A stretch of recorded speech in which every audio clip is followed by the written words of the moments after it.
All right, so why don't we get started? So today it's really great. We have Kari Nadeau, Chair of the Department of Environmental Health.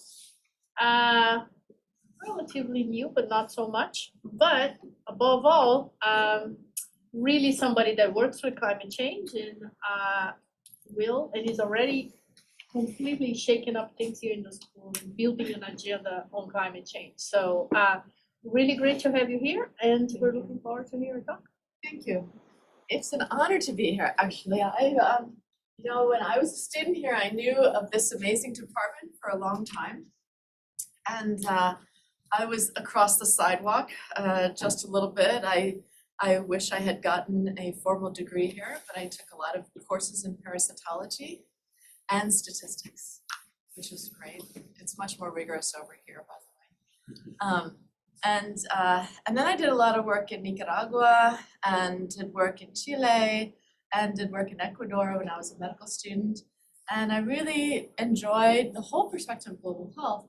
And so I started an international health program at the med school to get students to be able to get funds so they could travel and be of service and do rotations abroad. And that's how we started our work in Haiti with Paul Farmer, and then also work that extended beyond me. So I can't tell you enough thanks to be able to be here today to see how amazingly strong this particular program is in my heart and in my mind. And now as the chair for environmental health, I hope that we can do a lot of collaborations together, because I think there's a lot of synergies. So I hope that what you see today is like a taste testing menu. And you can see, okay, what things do you want to do? Are some things interesting? A lot of our work is focused in the US as well. As you know, there are many populations here that are highly underserved and that are like another country, especially our indigenous peoples. And that's for a lot of not great reasons in terms of colonialism and structured racism. But what I want to show you today is some of the work that we're doing. And when you talk about climate change, it can be a rather depressing situation that we talk about, right?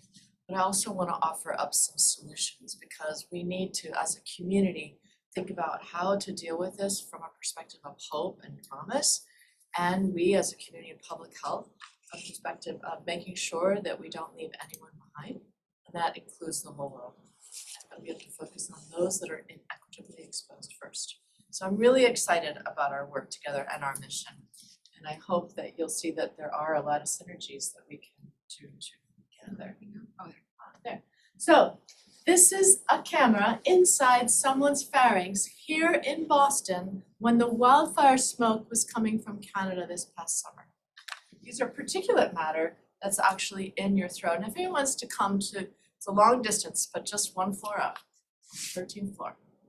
We have all the monitoring, all the engineering equipment. This department started in 1913, and the engineers basically created a mechanism by which to assess pollution. And if you ever look on the top of the Countway Library, our monitors are still there. So our department started the Clean Air Act data set, so we were relied upon for a lot of that. So because of that auspicious past, we tend to know a lot about what's in the air when days like this happen. This is New York City. You know that you saw similar orange-colored skies here in Boston. I don't know if anyone had tickly throats or their asthma got worse, but you don't have to have symptoms to have that particulate matter in your throat and your body. And it goes, unfortunately, straight into your blood for most of those particulates. Sorry, next slide. Now it's working. So this is a very tragic event, as you know, in Hawaii. And this is rather symbolic, because here's this poor woman has lost everything, and she's looking in the piggy bank, sort of the last reserve.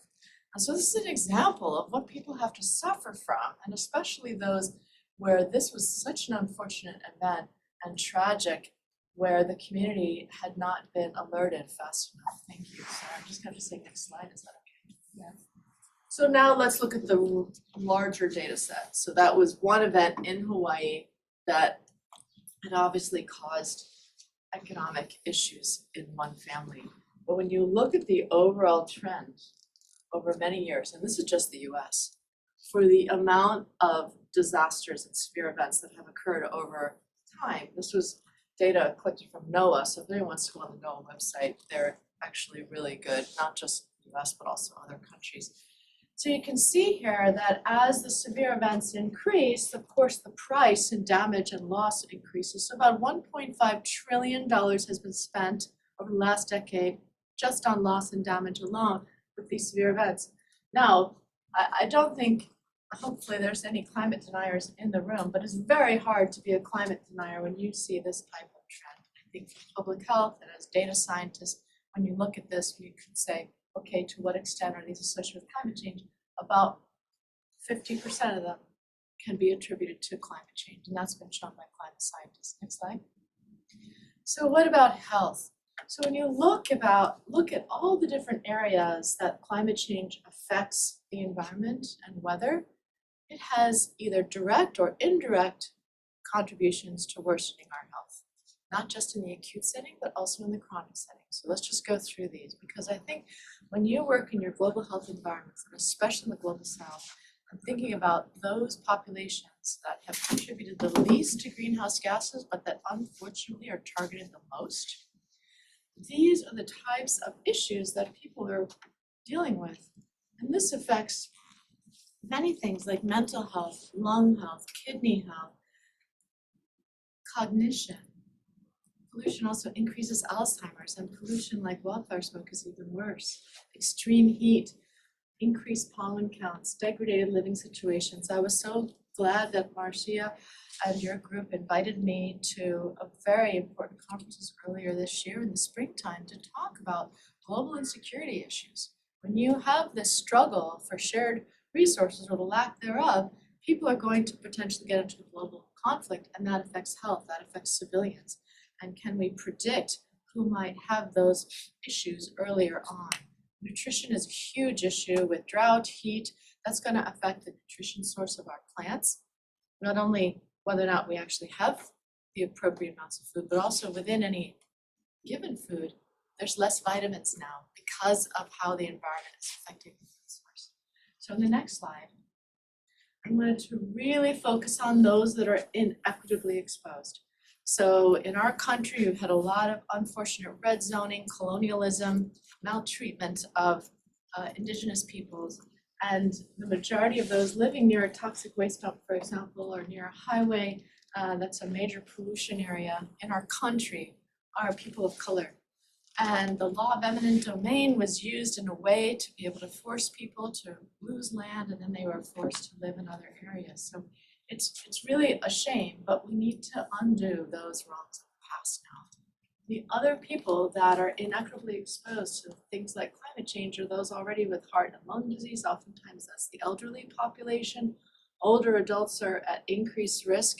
As we get older, unfortunately, we get wiser, but our skin doesn't. And so we start to lose the collagen in our skin, and because of that, we can't sweat as much. We literally cannot release as much sweat. And so because of that, we don't have a lot of buffer over the age of 65 when it gets really hot outside. And so people over 65 have a much higher risk of dying due to heat stroke than any other group or any other age. Children are at a huge high risk because of climate change events. They are more likely because they have more metabolism. Also, their lungs are developing during the course up until the age of 21. And so because of that, they're at higher risk for chronic issues and chronic exposures. There's a UNICEF report, if anyone would like it after my talk today, but the WHO estimates that nearly 90% of the burden of disease attributed to climate change is borne by children under the age of 5. And any child born in their lifetime now will suffer through at least one climate change event. So we need to build resiliency, we need to build areas in which we can help communities, but we need to have a community driven. And when we focus on solutions, because that's what I said I would do today, in focusing on those solutions, they have to be community based. We want to talk to communities, what are their needs? The Filipino community might not be needing the same exact mitigation and adaptation strategies for climate change as, let's say, a small island state. So we need to make sure we're humble, and I know that all of you already have that mantra and that mindset, going to communities, seeing what is needed there. We're working really hard here at the School of Public Health. I'm so grateful for working with Marcia and Global Health here. Also with Salada, Harvard, outside communities as well.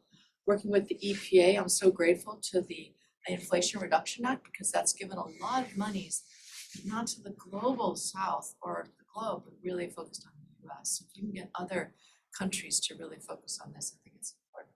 So we are going to be focused now for climate change work and sea change work, which is our Center for Climate and Health and Global Environment that's hosted in this school that I am lucky enough to oversee at the current time. We want to focus on education, research, and action.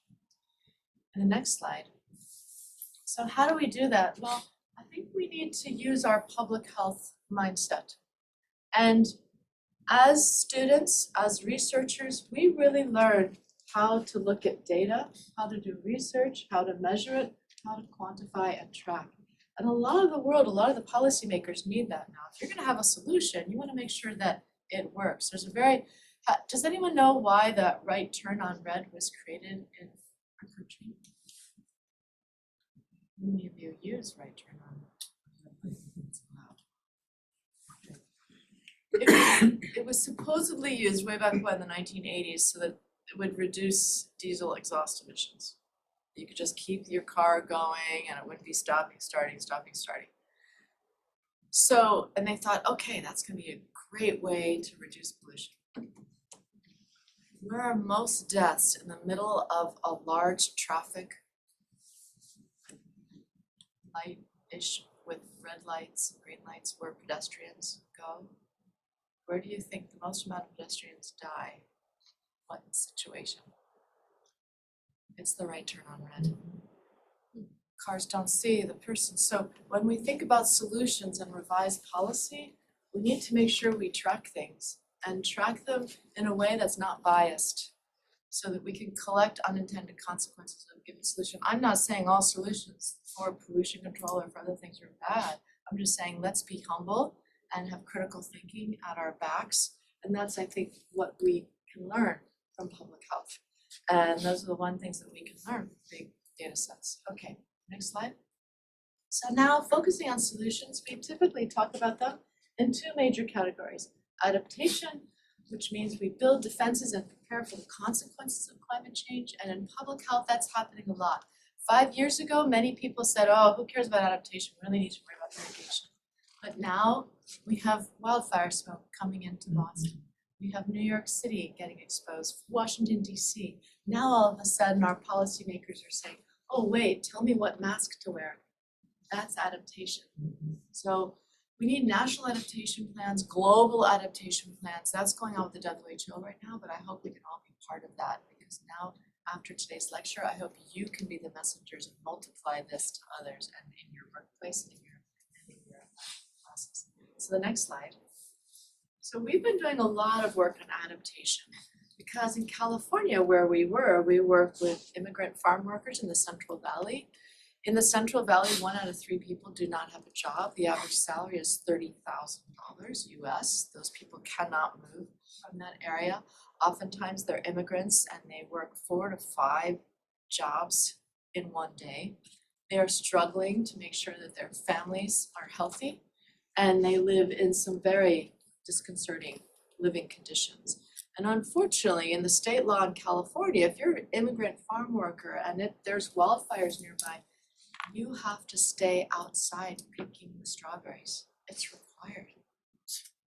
So we need to change our laws. But because of that, my colleague, Dr. Johnson, who's here, and if you ever want to visit our lab, we're down there in FXB. So I brought 5 people from my group at Stanford. I have 3 people still in the Central Valley that work on this project. And so we are looking at both the population level and individual levels way to adapt to wildfire, smoke, heat stress, and pollution. Because when you looked at my little wheel on all the issues around climate change and health, you can imagine that any one person on any given day could actually have more than one climate change associated exposure. Heat stress, wildfire smoke, and air pollution, and pollens all at the same time. So we need to think about these multi-effects on any one person. So we've been tracking that over time.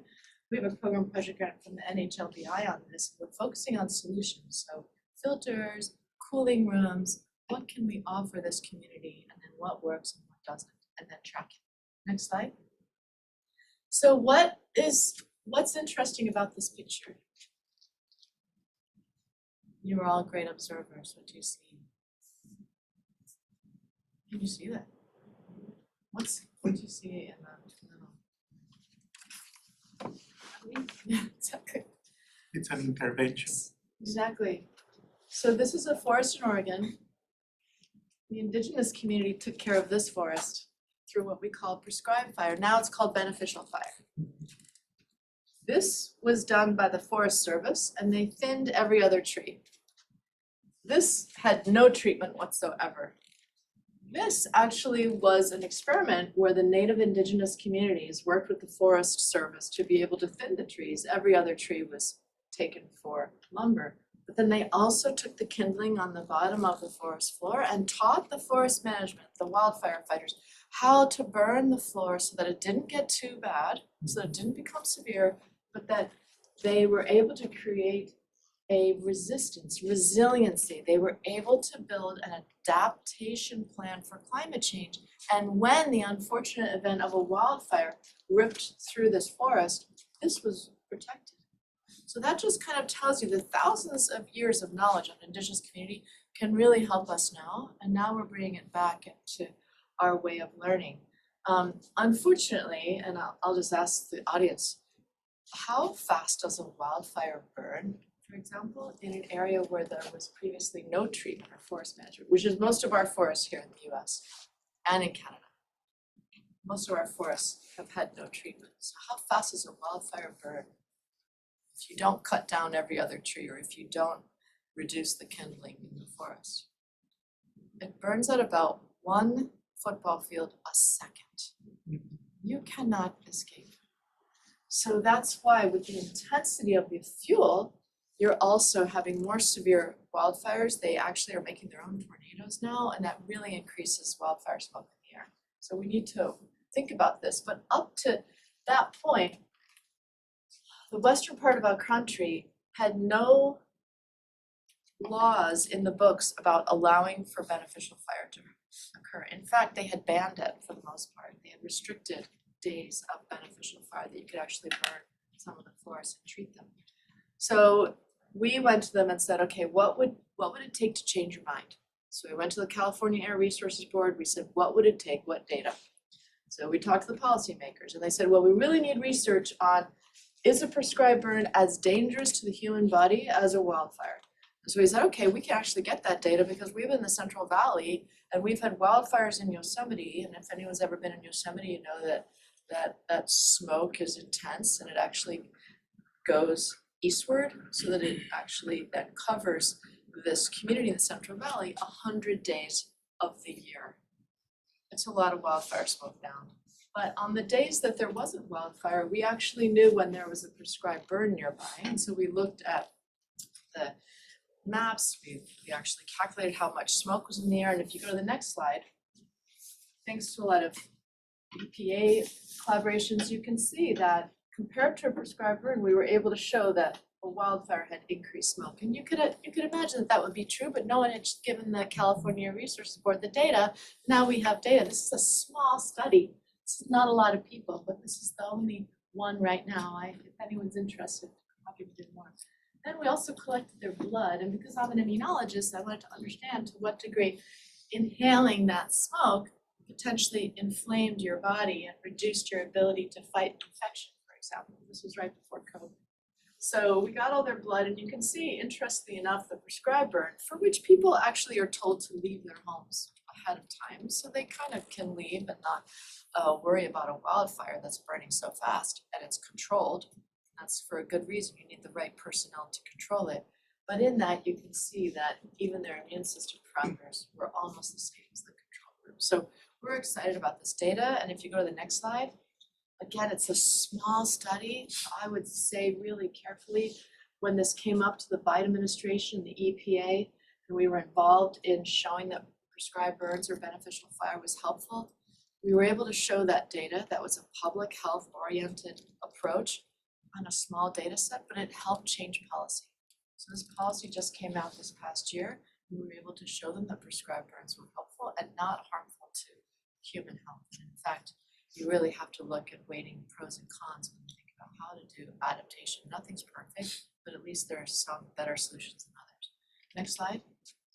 So now let's think about those solutions. For those of you who had to inhale that smoke this past year in Boston, did any of you leave or did you all stay in Boston?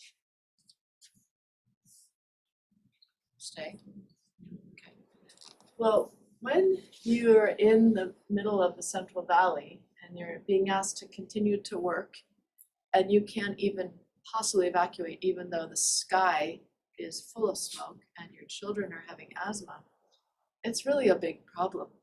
And HEPA filters, for those of you who can go inside a home and have central air, you can put filters in your central air and that can reduce the air pollution in the air.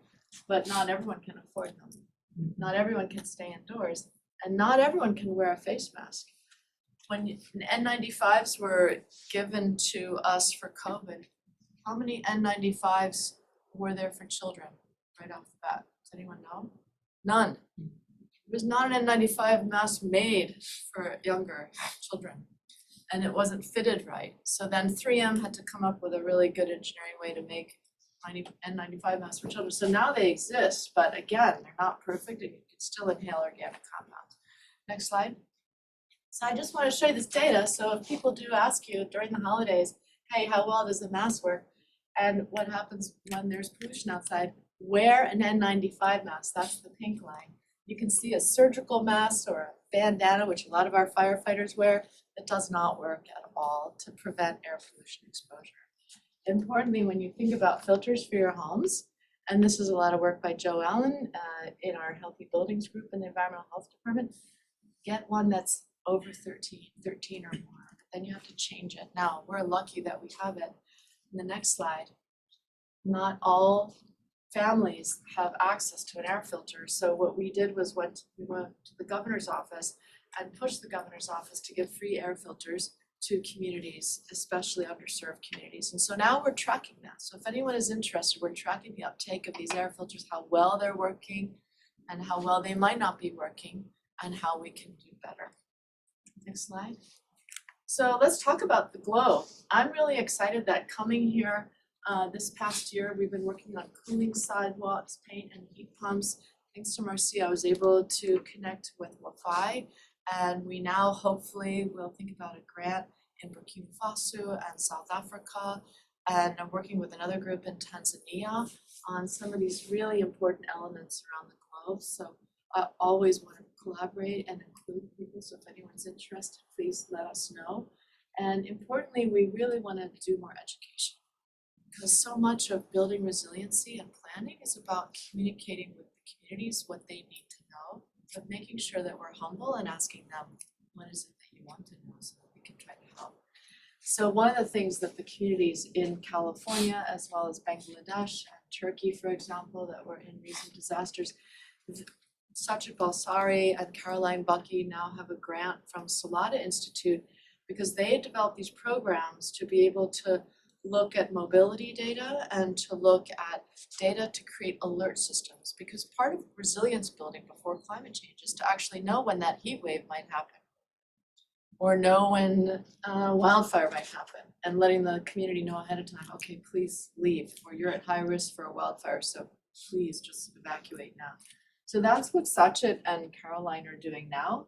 And then we also developed we spend about 90% of our lives indoors. So we also need to track our indoor environment. So that's being done right now with our group with Healthy Buildings in our department. So I'm really excited about this, and I hope we can work more together in our departments. In the next slide. So mitigation, just quickly.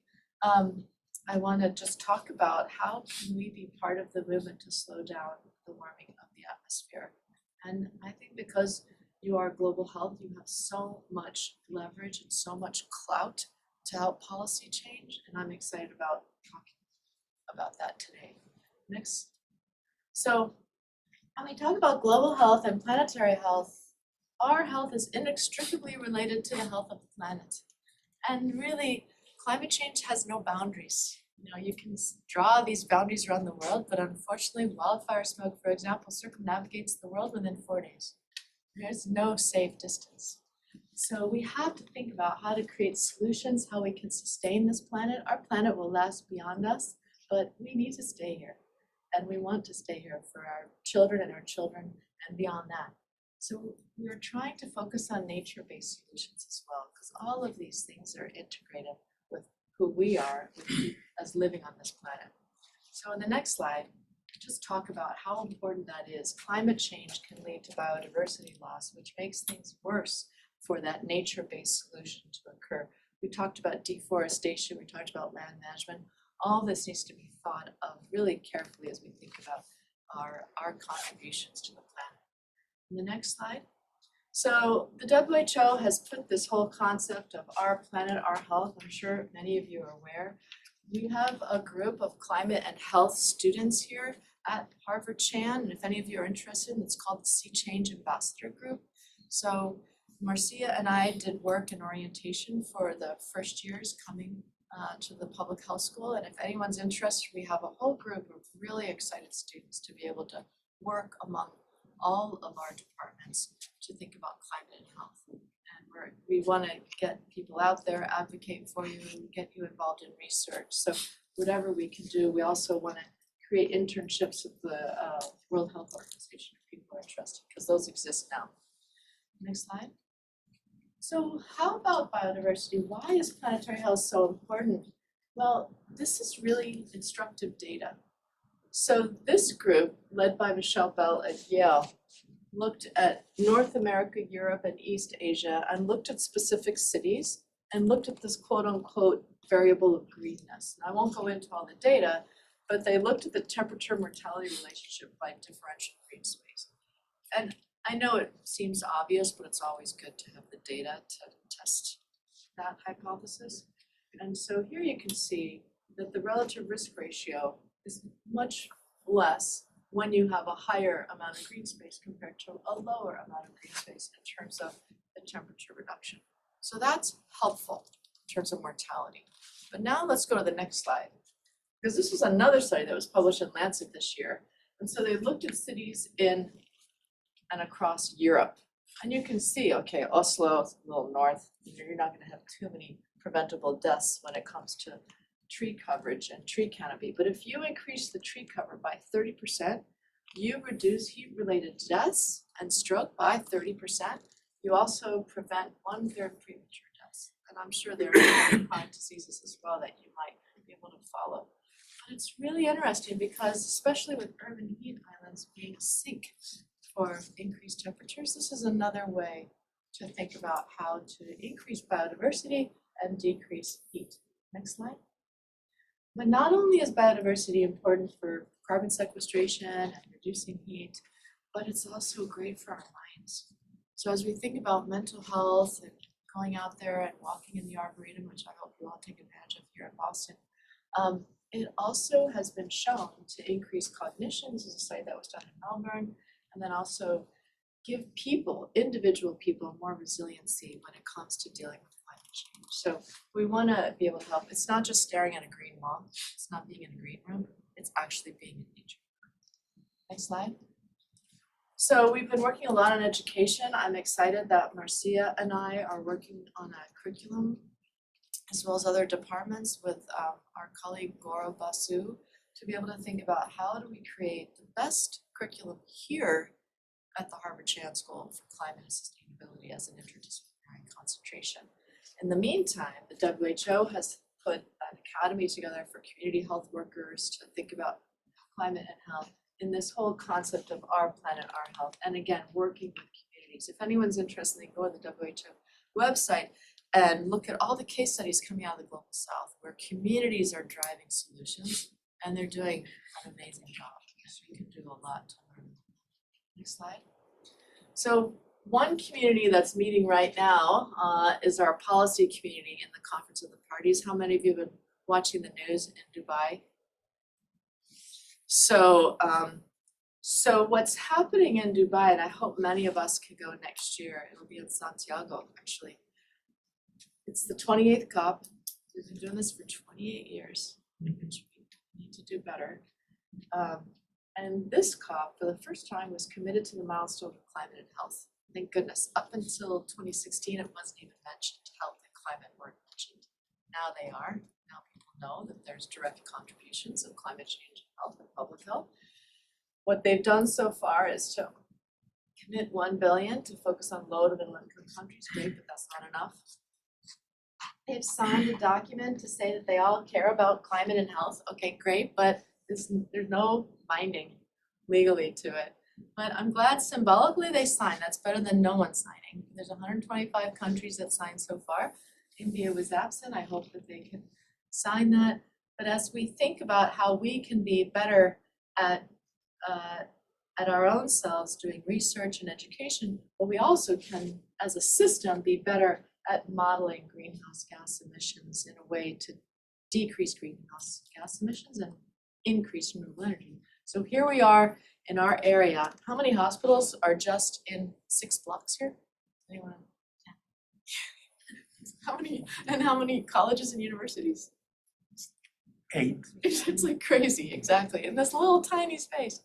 But with that, the healthcare sector contributes to almost 4% of the greenhouse gases in the world. In the US, it's 9% of the greenhouse gases. So if we can be our best role models to go to net zero in our own healthcare systems, including our own buildings, we are part of that healthcare system, we can do a better job at reducing greenhouse gases. So there's a lot of work around the hospitals now with sustainability. Sea Change is doing a lot of work on that if people are interested. But a great example is the National Health Service in the UK going to net zero. When a hospital goes to net zero, all of the supply chain has to go to net zero. All of those global companies that make IV bags, that make drugs, they now have to have a section of their company making something that's green or ecologically friendly. So the NHS stepped up and said, okay, we're gonna go to net zero by 2035. So now all these companies have programs to go to net zero, so it's possible. There are other countries that never had a healthcare system that contributed to so much pollution. And so, but they are still trying to improve, like in the Philippines, where they're trying to basically recycle their water supplies to help reduce water needs. Like everyone is doing their piece, but I think we could do even better here. Next slide. We're not there yet. It's always important to have a balanced view. I don't want people to sort of come away from this and say, oh great, it's all solved. It's not. There's a lot of positives. We have a great intergenerational developments here. I'm so glad that all of you are here today and thinking about this at Harvard Chan. We are really thinking about the cost of clean energy. A lot of people are going to electric vehicles now. This is all good things because transportation is the #1 contributor to greenhouse gases in the world. But we still have countries that are not part of the solution yet, and we need to really think about that. At least thanks to a lot of policy changes so far, we're at a course of 2.8 degrees. We were at a course even just 6 years ago, more consistent with 5 degrees centigrade. So this is at least a little better, so be somewhat positive, but we have to get down to here. And the issue is that it's possible. We have the technology, we have the money. We have $150 trillion now supposedly dedicated to this. It'll cost about $85 trillion to get to net zero. So in the next slide, we need the political willpower now. We have a lot of innovations in technology. We need innovations in thinking and in decision making. And that's going to take a global force. And sometimes you can have early adopters and then the world changes, but so much of it depends on politicians and leaders. So if we can provide data to show the communities that this is so important to them and their children and their grandchildren, hopefully we can push the dominoes and make sure that other countries can line up. But here's a report card that's out if anyone's interested. This is called the Nationally Determined Contributions. Costa Rica gets the best grade. You can see other countries here, but it's not necessarily the countries that you would want. So we need to get them on a good grade list. Next slide. So I'll just show you an example. If you were to go to net zero, if we were to go to net zero in these different cities, this is what the London School of Hygiene and Tropical Medicine has modeled out in terms of how many lives would be saved in cases of burnout. So I think this is the kind of work that one could potentially model, and we need to think about if you can go to net zero, what do we save in terms of cost benefits? So for every dollar put in, you can go to the next slide, for every dollar put in to greenhouse gases, for every dollar that put into decreasing greenhouse gases for renewable energy, you get about $6 out in health benefits, at least. $6, I think that is a good deal. In China, it's about $50 back. So it's these types of models as well as measurements that are very important to be able to show policymakers it's worth the investment, it's worth the time. So closing thoughts, we're excited to collaborate with GHP. We can measure what matters most, health, access, and equities around the globe. You can just go through it if you don't think of it. And we can work with those communities inequitably exposed and perform community participatory research. Learning and research is so important. We need multidisciplinary solutions, people coming in this from different disciplines and expert areas, and then focus on education, resilience, and technology, and learning from iterations. Don't assume that one solution is the right one. Next one, next slide. Yeah, I'll stop there, leaving no one behind. And we are urgent. This is a critical issue now, and I'm so glad MCF agrees and that we can work together. Next slide, I just want to thank this department for inviting me here and being so welcoming, as well as our funders, all the communities, and patients, and the families that have led to some of this data. So I'll stop there. Thank you.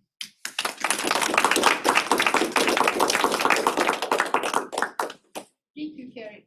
Just a quick question before we take questions from the audience. Did you go to COP28? Were you there? No, but we had a presence there, right? Yes, we had about 25 people there. Okay. And so Vanessa Kari, who was our special envoy to the UN, she had gotten all these items ready, and then she had an injury, so she couldn't go. So her father stepped in, which was great. But that's how I think they got the 125 countries to sign. So Vanessa was part of that movement. Mm-hmm. Our group from Sea Change, 4 people were there, and they did some work on 2 symposiums that the WHO approved. But I think next year it would be really good to get more clues on. So it's gonna be in Santiago? Apparently, yeah. Okay. What do you think? Well, I'm looking forward for COP30, not 29, because it's gonna be in Brazil, in the Amazon. Sorry, I'm biased, but I'm really All right, looking so forward that- to it. okay, 'Cause, good. I don't know, I'm a little bit concerned about a few things that are coming from this COP. Me too. So They didn't want to be. it's just crazy, but questions? Yes, please. Thank you so much for the presentation, really amazing. So I'm Asti, Master of Science in Global Health, second year. I'm working for Health Department in Jakarta, Indonesia, for the government, and now Jakarta is like having like spotlight on the air pollution, PM 2.5, in which like currently the people now have like infectious disease, pneumonia and children and everything. So there's like a growing awareness in the people. However, when I like talk with my colleagues back home, they're like, first we have like lack of data on like surveillance system and the pollution itself, and so I would like to ask first, like, how do you have any suggestions on how to like modeling or like indirect measures with like restrictions on resources that we had? And the second one is there any like cost effectiveness analysis on the policy or like solutions? Because the government is more like how do we invest in this and how the Yeah. outcomes, and I It's a think great question. Indonesia, it's interesting because they've been following the coral reefs and the oceans. They've been doing a lot of work on restoring coral reefs and habitats, which is great. I'm very glad about that because we haven't even talked about climate change in oceans and life therein. But there is plenty of data now to show that, like I was saying before, and this is measured, this is not modeled. For example, in New England, now I know this is different from Indonesia, but in New England, they did a study just for children alone, that for every dollar put in 2008 to the new laws of the EPA to reduce diesel to ultra-low sulfur diesel, which is what was instituted here in New England, that's back in 2008. So that was done, and then they measured and they looked at the health outcomes in a bunch of children, and they were able to show that there was reduced asthma, emergency room visits, they were able to show that there was reduced asthma medications. And that's what they used to show that $1 in gives you about $6 out for health benefits. And that was just after 3 months of that change.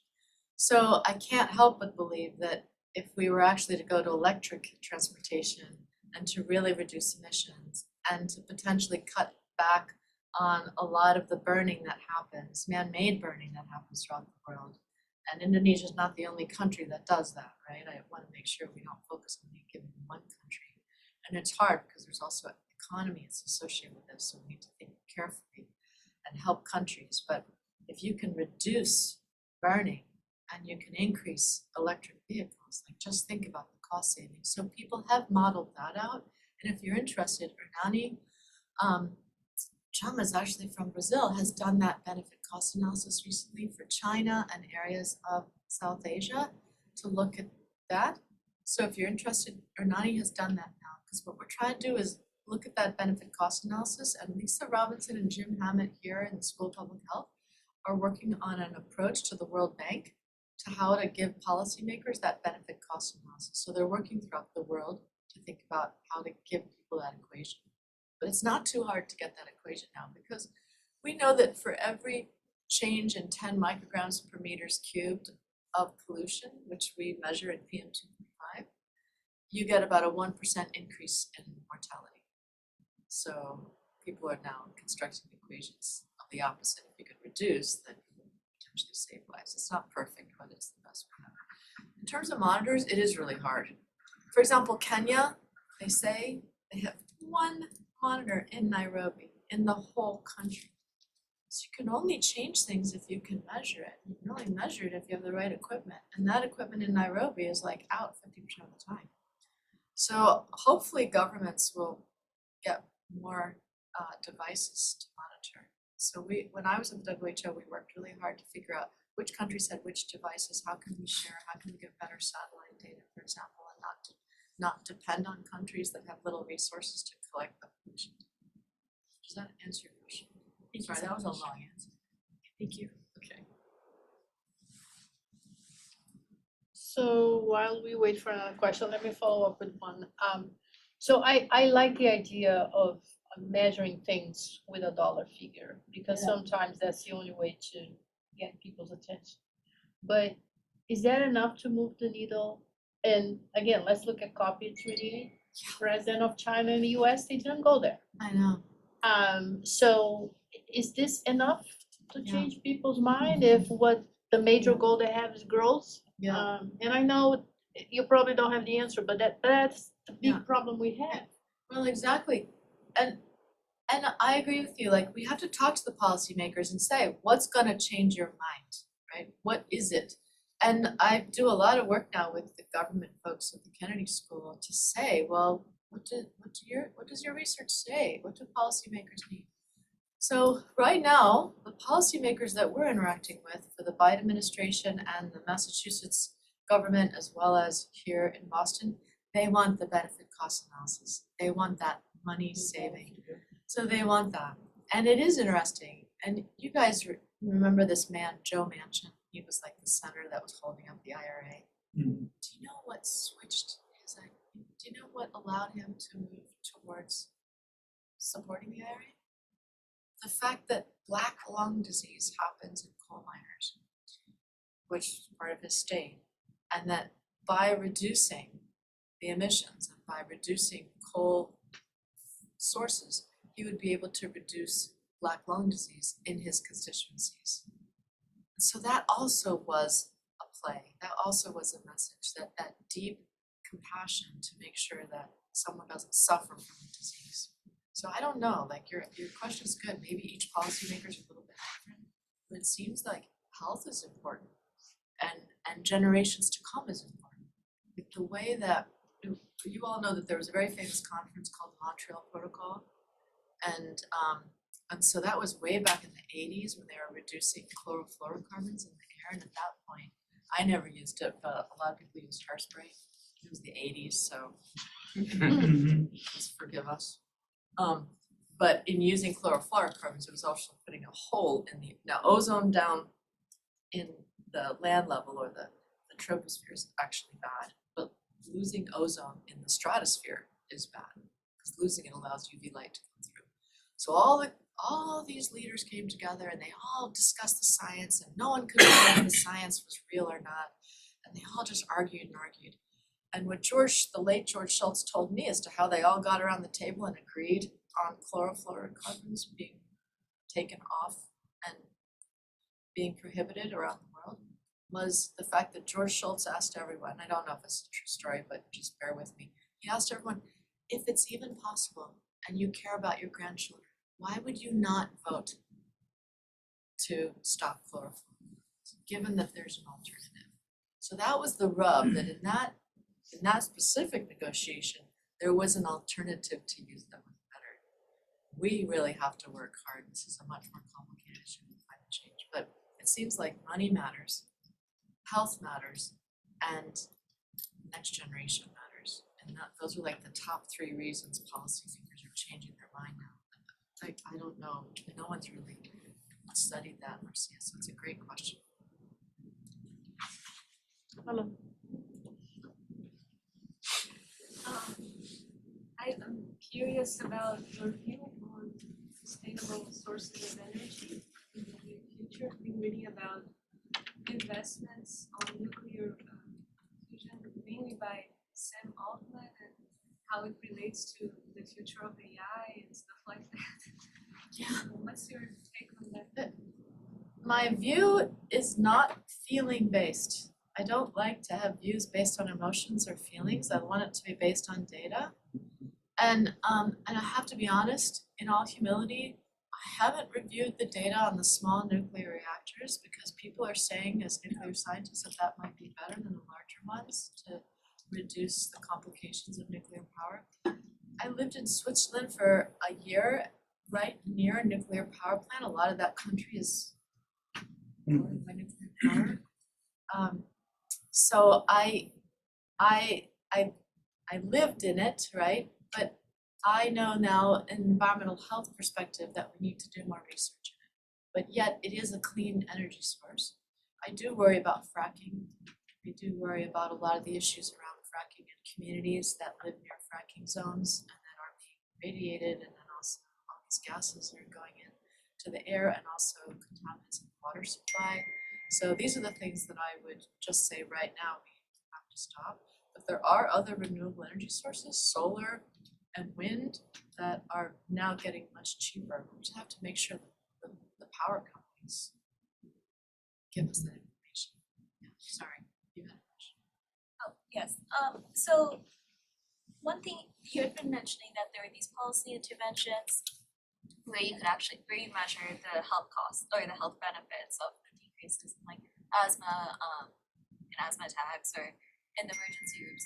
But is there research looking at like the community and how they feel after this type of intervention, if they also see the benefits of it too?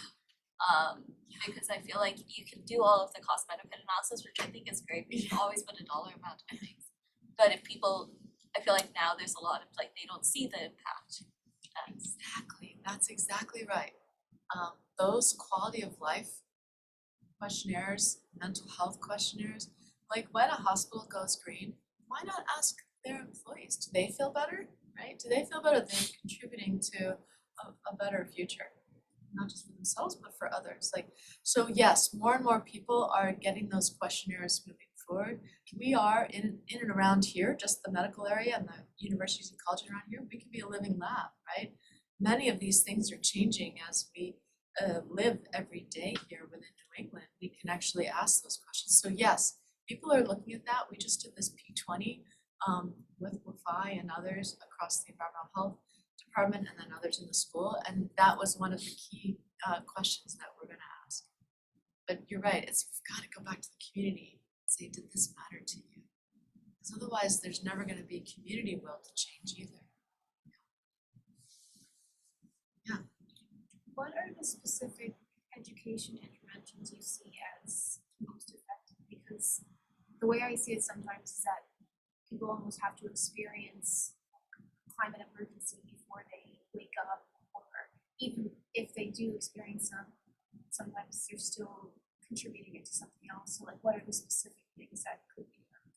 So very loaded and very good question. And I am not an official sort of educator, as it were. I come into this being a professor and wanting to teach. But we did have a panel at Claudine Gay's inauguration on this, and I invited teachers that were teaching like K through 12. So on that level, when you look at the rise of elementary school teaching, most states now have climate science and climate being taught, which is great. And kids are loving it. And now the most popular AP class in the nation is what? It's not physics. It's the most popular AP class. Environmental science. So I think there's this movement, but I don't want to be overly optimistic, but we need to do this for the world. So teaching children seems to be key. Teaching adults, you're right. It really depends on the community, the adult, what their framework is. So each education material needs to be in a specific context. And the same thing for the world. We've been just trying to teach community health workers with our case studies from the WHO, but we developed them based on what the community said they needed. Because culturally, geopolitically, we need to make sure that an education material has to reflect what makes sense to that person. But one thing that we're doing right now is, just because of human physiology with heat stress, like you can put out pamphlets and anticipatory guidance for what should you do during a heat event. You don't have an air conditioner. Here's what to do. Take a fan, take some ice, put it underneath the fan, and it can reduce the temperature of the room very quickly. And that's if you have a fan. And then also hydrate, this is what to do for avoiding heat stress, and that can save lives. So we're trying to educate on that level too, clinical. But did that help answer your question? Yeah. It's a lot of different levels, and we're trying to educate all of us. May I share something? I did some research on training people about renewable energies. And one of the interventions we did was 8 years ago, and it was in West Texas, a place where they don't believe in climate change. Sorry for saying that. The way we did it was to tell them, you have a lot of land and you have some of the best wind resources in the planet. And they said, well, we don't care about that. We know. Would you like to make money? What do you mean? You have 1,000 acres, okay? With 1,000 acres, you can install 48 megawatts of wind. You have no neighbors, no problems, we can do it. You get 20% of the new company that is formed based on this. And that means that you will get a check every month just for being partner in this. And they started to do that. And what ended up happening is that now Texas is the biggest producer of wind and solar in the United States of America. But we were training the adults, and we were using money, not climate change, not bears, health every now and then, by the way, because they didn't like the coal-fired power plant that they had nearby. But at the end, there were ways around that because renewable energies are getting cheap. They are getting to be reliable. And once you get the community to buy into this, then it's a little bit different. And so there are some interventions. And I hope you'll all be interested in our interdisciplinary concentration. It's going to hopefully be a build. Any other questions? Yes. Just one more question, thinking about solutions and everything we are discussing. How can we introduce the governance and institutions in this approach, considering the conflicts in different kind of institutions, APA, and oil companies.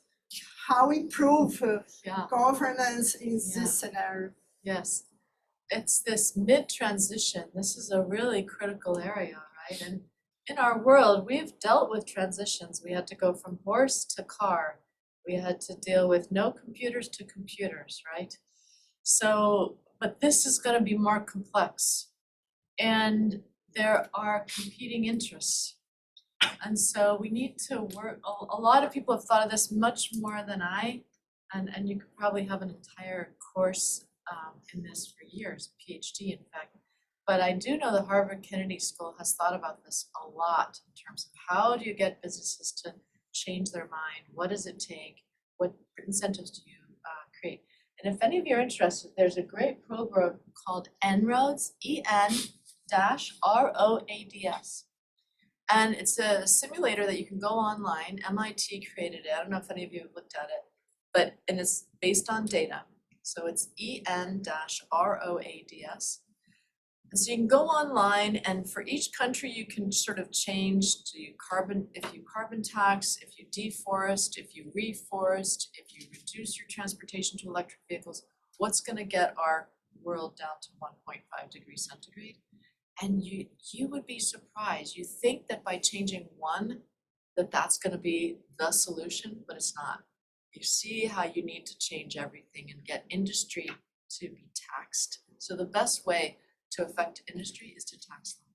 That's what this program showed. It's not to expect them to do good. On that note, it's all about money. Sorry, I'm just kidding. Well, thank you so much, Kari, that was great.